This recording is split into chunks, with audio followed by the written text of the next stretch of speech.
Hello YouTube, how's it going? This is the crossover and I'm back with another video. Today is going to be another one of my scouting reports for the 2022 NBA draft, and in today's video we're going to be taking a look at Tennessee's Kennedy Chandler. So without any further delay, let's get straight into the video.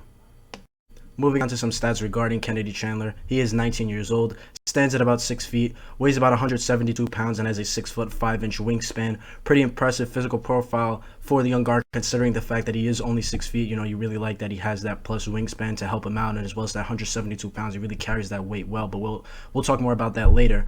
Moving on to his on-court stats, his on-court production. This is his freshman year, his first year at Tennessee, where he is averaging a pretty impressive 13.7 points, 3.2 rebounds, 4.6 assists, and 2.2 steals per game. I really like that steals number. Overall, pretty solid stats considering the fact that Tennessee is a pretty stacked team. He's also sharing the backcourt with Sakai Ziegler, who's a very good guard in his own right. And moving on to some of his efficiency numbers, he does have a 51.5% effective field goal percentage, which isn't great, but it's gotten better over the course of the season. So pretty solid considering the fact that Kennedy Chandler likes to take difficult shots. But we'll talk more about that later. He is, however, shooting 60.7% from the free throw line, which is relatively concerning.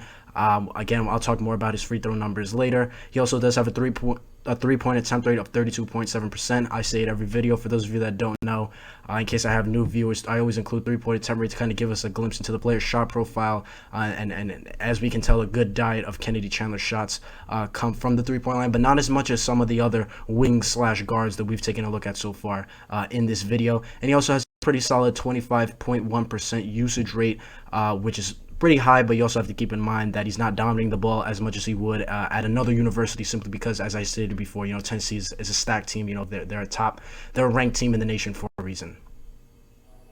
Moving on to Kennedy Chandler's strengths as a prospect, first up, I want to talk about his shot making from behind the arc. I think out of all the point guards in this class, in terms of, you know, their shot making, I think Kennedy Chandler definitely ranks towards the top. He has a very sound and smooth form. I love his guide hand extension. I also love his shooting hand. It's very mechanically sound, and he also has a low release, which is very good for smaller guards. You know, for your forwards, for your wings, you know, you would like to see them have, you know, higher releases, but since, you know, for these shorter guards, especially a guard, you know, that stands at 6 feet, you know, you would like to see them have a lower release, because a lower release means it's a quicker release, and as such, that means that they're able to get up their shots at a much faster rate than they would if they had a higher release, right? Look at a player like Steph Curry, Trae Young, so on and so forth. So you like to see these 6-foot guards have a lower release, which Kennedy Chandler does, and he's definitely displayed it, as you can see right here in this highlight. He gets to his spots very quick. You know, you saw that form extension; it's beautiful, and that you see that quick release as well. So I think he definitely has upside, at the very least, of being a spark plug from behind the arc at the next level. You know, maybe not directly from day one, but at the very least at the NBA level, I expect Kennedy Chandler to be, you know, a relatively solid shot maker from behind the arc. Even though the percentages aren't exactly pretty, you have to look at the tape. I feel like the tape is very important. Kind of take a balance of the two. I feel like tape is more important than stats, but you know, and you also have to keep in mind that earlier in the season, Kennedy Chandler did have his struggles, so the percentages are lower than what they he's not a 33% shooter from behind the arc. I'll say that, and you know, given the recent hot stretch that he's been lights out from behind the arc. He's been relatively unconscious from behind the arc over the past couple games for Tennessee. So again, that shot making is a very positive aspect of Kennedy Chandler's game. Moving on to his spot up threes, which are very impressive as well. You know, again, the same things that apply to his on-ball shooting apply to his off-ball shooting. You love to see his form be consistent. It's smooth, technically sound. I do have one issue with his shot that we will talk about later in the video. But overall, it's a very sound, a pretty shot to look at. Very smooth form. And when he, as I stated here, when he heats up, he's unconscious. You know, in this Kentucky game, he was unconscious last night. Of the making of this video, when Tennessee played Arkansas, he was unconscious in that game as well. He got hot against Auburn as well. Really against SEC competition, he's been playing extremely well as of late, and you love to see that for the 19-year-old, considering the fact that he did have struggles, you know, early on in the season. So again, you love to see him be able to heat up and improving with his shot as the season has gone along, and I fully expect him to be a fuller spacer at the next level. I mean, he has to be, given the fact that he is 6 feet, he's going to have his limitations in certain aspects of his game. So given the fact that the shot making is what it is, the spot up, the floor spacing that he provides is what it is. You love to see that so far with this young guard. Moving on to another aspect of his offensive game that I really love is his handle. It's extremely shifty, very patient, crafty ball handler. He loves to bounce around a lot, which for those of you that don't know, I really love point guards that are bouncy. I got to see Javon Quinterly a couple times in high school, and he was really the first guard that kind of stood out to me as former SEC player Javon Quinterly. But he's one of the first guards that I really saw be able to hop around. And what I mean by that is dribble, hop, dribble, hop, dribble, hop, dribble, hop, right? Everything is the player themselves are not indecisive. They're kind of just taking their time scanning the floor, right? But it's taught so that opponents, like the point of attack defender for the guard, is kind of like, okay, is he gonna attack here? Is he gonna sidestep? Is he gonna step back? Is he gonna dish it off to somebody? He's gonna kick to the corner. He's gonna throw it up to the big man. Like, what's he gonna do, right? And Chandler does a great job of doing that, and combined with just how bouncy he is and how indecisive in terms of the defense, right? Making the defense think about what he's going to do all the time. He's also, his change of pace is awesome, so when he is very indecisive, he can just explode at any moment, and he pretty much gets to the rim at will. That change of pace really helps him. That burst that he has, that extra gear really helps him in terms of attacking and beating a full court press as well. When his defender is all the way up on him from full court, they're pressing him. He's able to just get by them, just with that burst, and he's able to just really get to the rim at any time he wants. He's also very good at attacking off closeouts and as well as catching and ripping. When the ball is swinging around, he does that change of pace just helps him out so much there. But I really love it with his handle, and he loves his hezzies. He loves his hezzies, and he's deadly with them. He has a different variety of moves that he can get to that are very effective in order to utilize his hezzy. I'll talk about a specific play later on when we cover another part of his game that I really like. But he also loves those stop and goes. For those of you that don't know, it's just like, let's say I'm on the left court driving, and then I'll stop, and I'll kind of look back, and then I'll kind of put the ball in my right hand, and then I'll just explode, put it back in my left hand, and I'll take off at the rim. Kennedy Chandler does that amazingly, and he loves to do that out of pick and roll situations as well, and he pretty much gets to wherever he wants to the court whenever he utilizes that move, again, using that change of pace. And speaking of pick and roll situations, Kennedy Chandler has been such a promising pick and roll player. Again, the numbers aren't great. The turnovers can be a little bit high. He's averaging about 4 turnovers per game, but 3 turnovers per game, not 4 turnovers per game. But it's again, the passing isn't great all the time. He does have his flaws, but it's been very, very, very impressive. You love to see the way he's been able to utilize those screens, and again with those handles, he's able to attack downhill. He's able to sidestep, create his own jump shot, and he's also able to manipulate. He's also done a great job of manipulating, his defender, and as well as the roll man's defender to kind of come up, and then he loves to hit those big men on those flushes. Such a great pick and roll ball handler, and he loves to do a snake dribble as well. So these kind of wraps around. He kind of comes off the screen and kind of wraps the ball around, hence like a snake, and get his defender on his back, and then once he does that, he loves to do that little hopping, those little bouncing moves, and then he'll kind of make the romance defender be like, all right, well, do I come up, do I contest, do I drop back and cover my man, like what do I do, right? And then that's when Kenny Chandler loves to throw it up to his big man. And he does that very often. It's very effective, and the play that I always think about specifically in terms of his on ball creation out of pick and roll situations is against Auburn. I believe Wendell Green was covering him. I'm not exactly sure 100%, but basically his big comes up. He's on the left side of the court. His big comes up, sets the screen on the right, comes off. He hits curl cross, comes off the screen, kind of loses Wendell Green. Walker Kessler kind of steps up. And then he hits him with a between the legs curl cross, and then between the legs again, and he created so much separation, got an easy shot off, and that was just so impressive to see, for the young guard, considering the fact that he did that against Walker Kessler, and who's in my opinion, I have him as a top 20 player in this class. And as well as Wendell Green, who's one of the better point guards in the country, and just the way he's able to manipulate defenders. He's just so shifty, so crafty. He's able to get to his spots at will, and he's able to create separation at any time. And it's just such a great thing to see. And he's also very unselfish as well. Being able to hit that roll man and outside of pick and roll situations, he's just a very good playmaker as well. Very unselfish player. If the ball is swinging around and there's an open player in the corner, he will hit that player. He can make cross court passes. And one problem that I do have with another part of his game that we will talk about later. That is his a certain aspect of his finishing, but in general he pretty much gets to the rim at will again with that change of pace, and his right hand finishing is very, very impressive, which leads me into another part of Kennedy Chandler's strengths. It's just his body control at the rim. He does a great job of just absorbing contact and finishing with his right hand, whether that be a little floater hookish. I'm not really sure which. It's not exactly a floater, but it's not exactly a hook. I guess it's more of a hook than a floater, where he kind of like absorbs the contact and he kind of like, yeah, it's kind of like a hook. And he loves to do that. And for a player that's 6 foot, 172, he really carries that 172 pounds well. You can tell that it's all muscle on him. Given how athletic and quick he is, you can especially tell that it's all muscle, and he's able to really utilize it to his advantage, and he carries it well. You can tell that he has muscle on him, and that's just it's very, very, very impressive to see. Again, especially considering that he is a shorter guard, he's gonna have to be good at anything he can at the NBA level, just because he's already at such a disadvantage given that he is 6 foot and given how much taller the game is, right? So it's the fact that he is such a good finisher as he is. I'll compare him to another point guard in this class, a player like G. Montero, right? Who I have real concerns about his finishing, and he just doesn't weigh nearly as much. He does weigh as much as Kennedy Chandler, but he doesn't necessarily carry that weight like Kennedy Chandler. Like, you can tell Kennedy Chandler's strong, he's built, he's lean. You don't necessarily see that with G. Montero, and that kind of helps G. Montero's.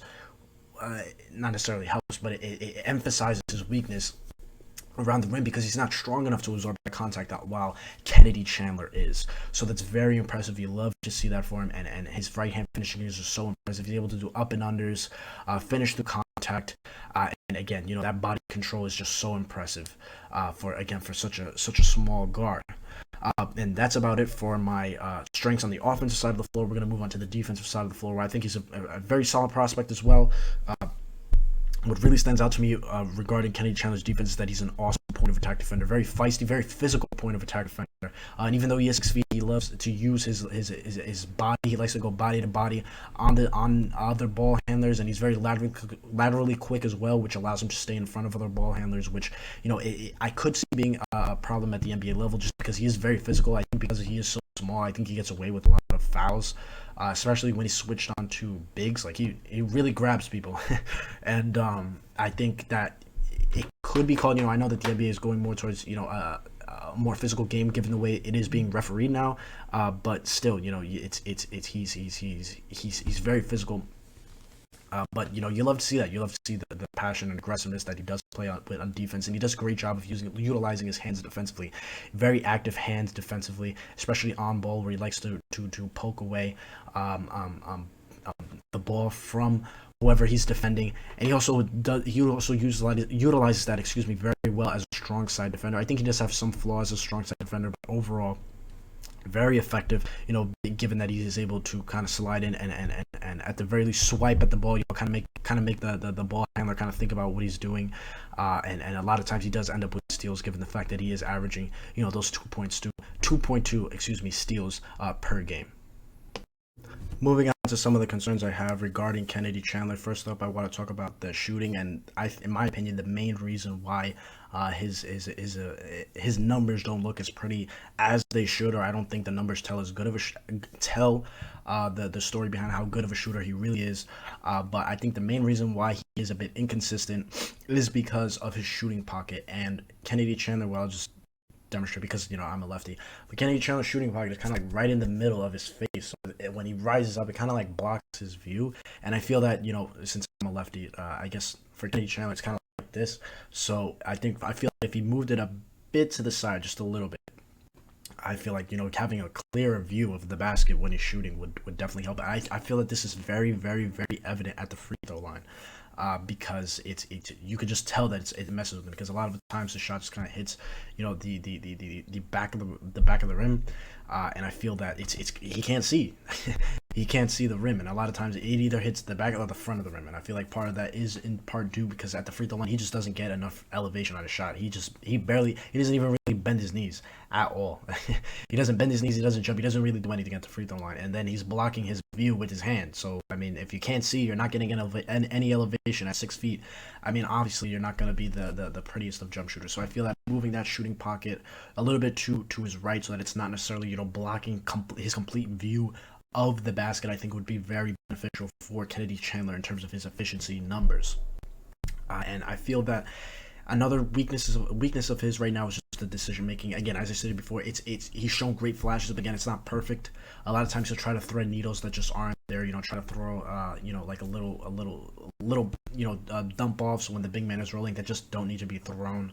And there are times where he will take ill-advised shots. Again, you love to see that confidence, but again, there's times the decision making is something that he's going to definitely have to improve on at the NBA level. And given the fact that it already took him a bit of time to adjust to the college level, I expect it to take a little bit of time before we can really judge Kennedy Chandler as a prospect at the NBA level. I expect a minimum of 2 to 3 years at the very least.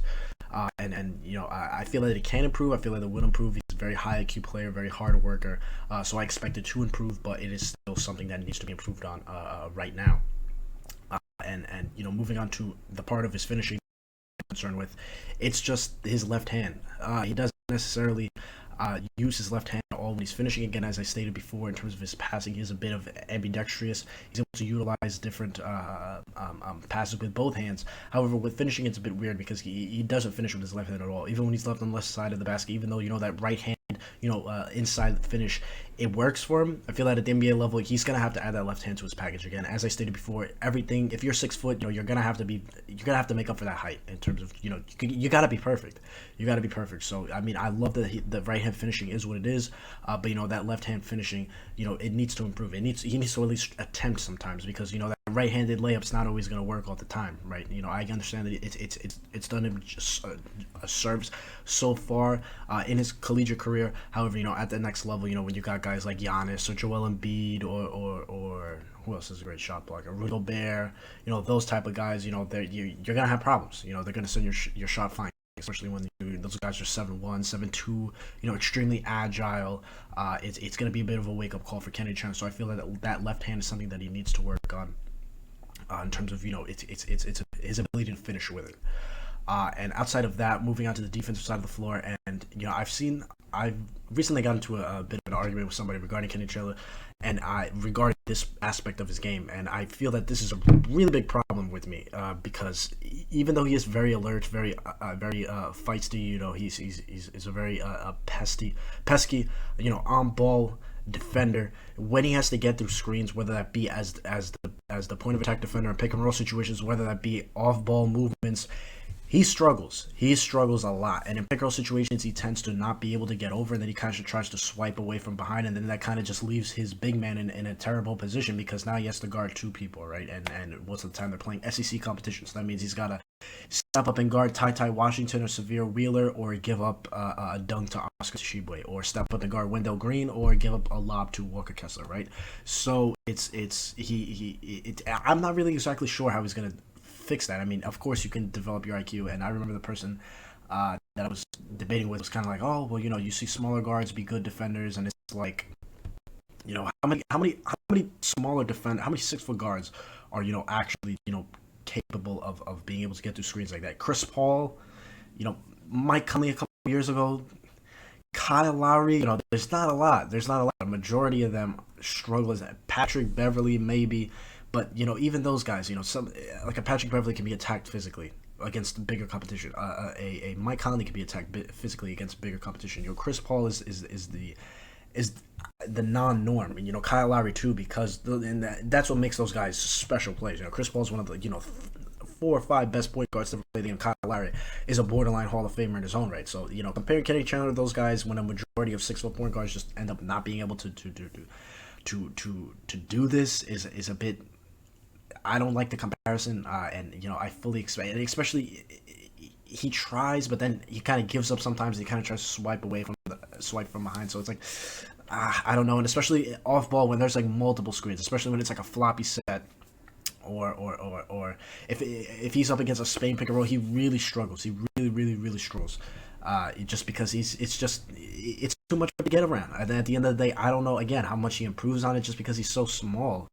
Height wise, it's just as big, as strong as he is, as quick as he is, it's just you're gonna have to overcome all these screens of people that are a foot taller than you. So it's like I don't know how he's gonna improve on that, and I feel that it's a big reason why I have Kennedy Chandler a lot lower on my board than I think he should be, or not that he should be, but that given his strengths, right?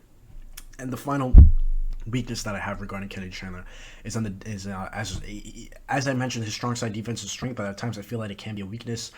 He is a bit too aggressive defensively. There's times where he can just go a bit too. He can try to do too much defensively. There's a lot of occasions as a strong side defender where he'll get those steals, right? But then there's a lot of times where he'll just sillingly commit to doubling the ball handler. And again, the ball handler would just be like, all right, you're doubling me right here. There's an open shooter right there in the corner. I'm just going to pass out there right there, right? And it's an open three. And again, Kennedy Chandler 6 feet with, a 6'5" wingspan, so I mean, it's not like he's going to, fly out there and block the shot or heavily contest it, right? So I feel like he's got to, he's got to become much more disciplined as a strong side defender. Also, I think as a defender overall, as a weak side defender, well, I feel like the majority of times he does a good job of knowing where his man and the ball is. But there is certain times where he can fall asleep, and there is certain times where he can just kind of roam around a bit and try to pick up that steal. Which again, you like to see him be aggressive defensively, but still, I think he needs to kind of tone it down off ball as a weak side and strong side defender. I think that's going to come with time. I think it's going to come with time that he's going to learn when to pick at the ball handler and when to stay with his man, right? So I feel that most of these things are all concerns that can be ironed out and will be ironed out with time. But I think that shooting pocket definitely has to improve. And I really struggle with him, in screen action. I'm very concerned. I'm scared for him with screen action at the NBA level. But aside from that, all these concerns are things that I think can be fixed. And as I stated before, it's Kenny Chandler's the type of player like Darius Garland came in, struggled in the NBA his first year, got better his second year, but still struggled and took a jump that third year. And I don't think Kenny Chandler is as special. Maybe he's a tier lower than Darius Garland in my opinion. In terms of a point guard prospect, I really like Kenny Chandler offensively. But you have to keep in mind we have a lot more film of Kenny Chandler than we do Darius Garland when he was at Vanderbilt. So I expect Kenny Chandler's a prospect that we're gonna have to take time with. He's not gonna be great off the bat, and if he is, that's amazing. But it's gonna definitely take time with him. It's gonna take him out. I would say a majority of his rookie contract to get adjusted to NBA play.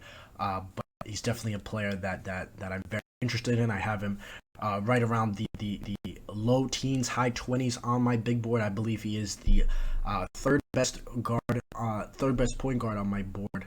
I have him behind Dyson Daniels and Ty Washington, and as well as G Montero. I have him right. I believe him and G Montero are both in the same tier. I'm not exactly sure if I consider Dyson Daniels a point guard, but we'll get to Dyson Daniels. We'll get to his video relatively soon.